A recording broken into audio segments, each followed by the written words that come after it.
We're joined by Jon Finn, the founder of Pre-Shot and golf psychology consultant to the PGA. Jon, the Ryder Cup is almost with us now, and the European team we're looking at for this video. Building a team, they've been brought together, they've been selected. How might that be brought about? How might that happen in an effective way so a team works well together and performs well together? Well, now the individuals have been selected, as you say, they come together to form a team. So it's quite different, the Ryder Cup, in relation to most golf tournaments, because golf's a very individual sport. And when you're an individual, the focus is on you and what's best for you and what's best to help you get the best out of yourself. Whereas when you're in a team, you have other people to consider. I think that one very interesting piece of research about winning teams is that they have a history of success. So that's why you might tend to see teams building momentum. So if we step outside of golf, we might think of a Man United who had that very dominant run under Sir Alex Ferguson. In a rugby league team, we have maybe Leeds Rhinos, who've been very successful over the last 10 years. Rugby union, we have England under Clive Woodward. Yorkshire Cricket have just won the county championships, and maybe that they might go on and be successful now. Interesting looking at Yorkshire, have won 30 county championships, and a lot of those were very close together. So bringing that back, there's actually guys in that group who've won before, and that's quite a good thing according to the research, because they understand each other, they understand how to support each other, they have confidence in each other. So that's one way of manufacturing a successful team. Another way to do this is to get every individual in the group to buy into core ideas about the team values. We know from the self-determination research that for people to get the best out of themselves and for groups to get the best out of themselves, there needs to be some element of ownership, of autonomy in the group, or the individuals in the group having discussions and being able to make individual choices and having a say about what the group does. So it might be that the European captain asks the group to suggest 3 core values for the team, and they all put their thoughts forwards, and they come to some kind of final conclusion about what this European team is going to behave like over the 4 days of the Ryder Cup competition, or for the extended period of time they're together. So it might be something about the team enjoying themselves. It might be something about the team,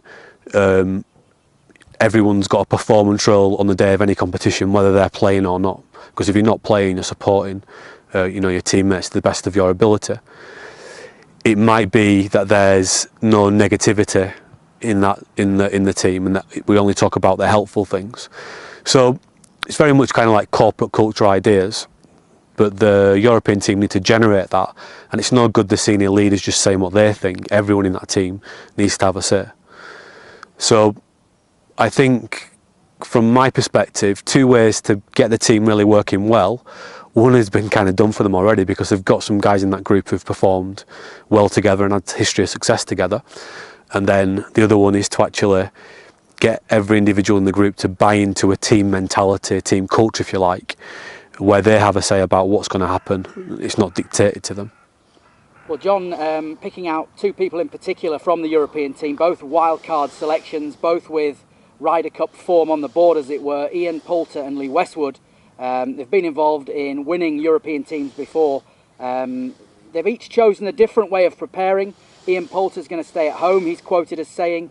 Lee Westwood is going to play in the Welsh Open and may well have done so by the time this video goes to air. So what are your thoughts on the respective contributions that each man might make to the European team in their own different ways?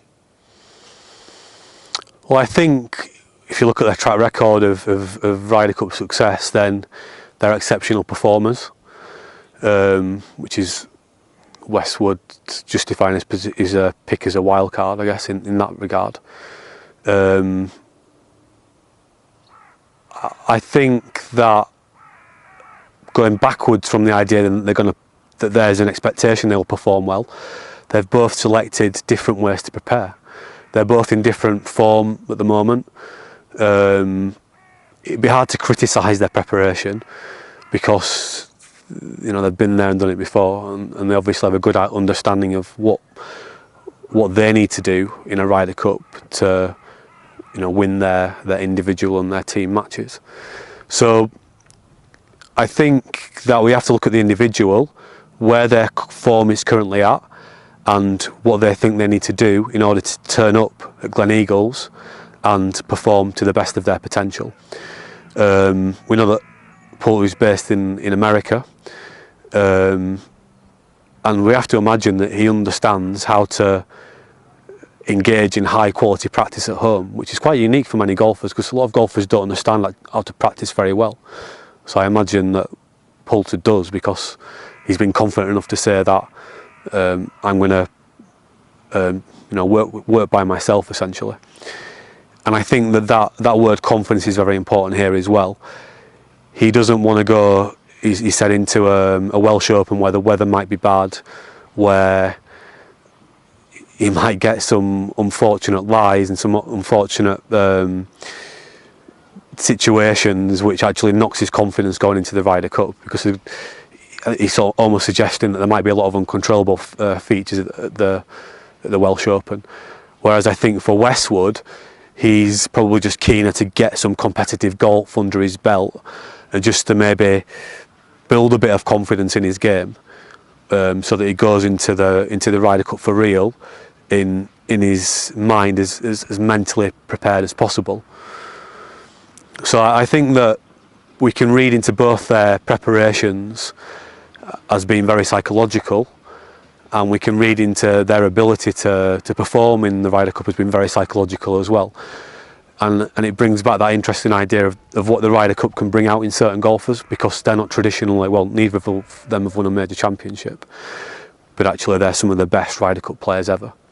So I think, yeah, it's an interesting angle to look at those two characters in the Ryder Cup team, and let's see how they perform, and maybe you can critique their preparation afterwards. But I think at the moment we've got to have confidence that they understand how to get the best out of themselves in the preparation for the tournament.